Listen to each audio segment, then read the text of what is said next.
Curious George discovers the seasons. George was a good little monkey and always very curious. Do you want to hear about the time George's curiosity helped him learn all about the seasons? It all started on a cold winter day. The leaves were gone and the grass was brown, but there wasn't a snowflake in sight. George had to bundle up in his winter coat, but when he got outside, he wasn't sure what to do. There were no fallen leaves to play in. There were no birds to watch. George had toys for warm days and toys for snowy days, but nothing for just plain cold days. George had an idea. He would visit with the bunnies, but when he went to next door, the bunnies wasn't in their hutch. He found his friend Bill and the bunnies inside. I'm going to bring them to my grandmother's house for the winter, George, Bill told him. It's just too cold here to keep the bunnies outside in their house. George was disappointed to see the bunnies go. Then Bill asked him to do a special job. While I'm away, you will feed Jumpy Squirrel for me, he asked. There aren't a lot of nuts and seeds around in winter, so it's an important job. George was happy to help. George fed Jumpy, but that took only a minute. He wasn't sure what to do after that. He looked around his yard and thought about summer. He missed his pool and blowing bubbles. Everything fun seemed to happen in the spring, summer, or fall. Winter was the most boring season. George decided he wasn't going to let winter ruin his fun. It might not actually be summer, but he could still do summertime things. George got the hose and filled his little pool with water. But when he jumped in, the water was so cold, George got cold too. Brrr. He ran into the house. Soak your feet in warm water to get rid of the chill, the man with the yellow hat said. The warm bath was a lot nicer than the cold pool. George felt much better. The next day it was even colder. George bundled up into his coat and scarf when he went out to play.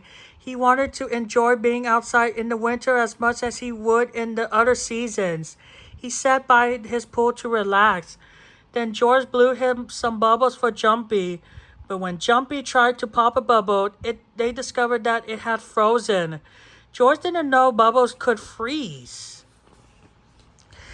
That was a surprise. Then George noticed something even more surprising.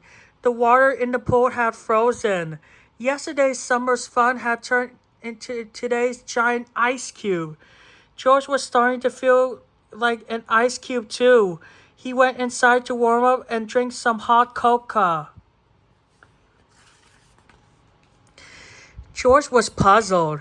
How could a monkey have any fun outside when everything kept freezing? Suddenly, George had an idea. He could use frozen things to make a game. He filled a balloon and several cartons from the recycling bin with water. Then he brought them outside so they would freeze in the cold air. George didn't notice when Jumpy accidentally spilled some nuts in the cartons of water. The next morning was the coldest day yet. George had to wear a hat, scarf, and a coat to stay warm. He didn't mind though. He went to check on the balloon and cartons of water he left out the night before. They were frozen solid. George couldn't wait to set them up for a game of icy winter bowling. When he took the ice from the cartons though, he realized that some of the Jumpy's nuts and seeds were frozen inside. Oh well, George decided to try to bowl anyway. But Jumpy kept trying to break his breakfast out of the ice. George had an idea. He broke the ice into pieces so Jumpy could find the nuts. The pieces slid on the ground and Jumpy chased after them. George and Jumpy knocked the ice blocks around until the sun went down. It wasn't ice bowling, but it was just fun.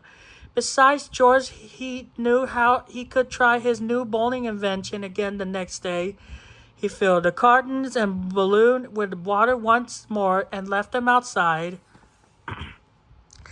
In the morning, George bundled up. You're not going to need that hat and scarf today, George, his friend said. George went outside. It felt more like spring or fall than winter.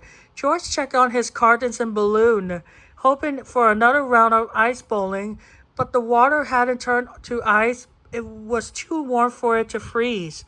The weather was very confusing. Wasn't it supposed to be cold in the winter and warmer in the other seasons?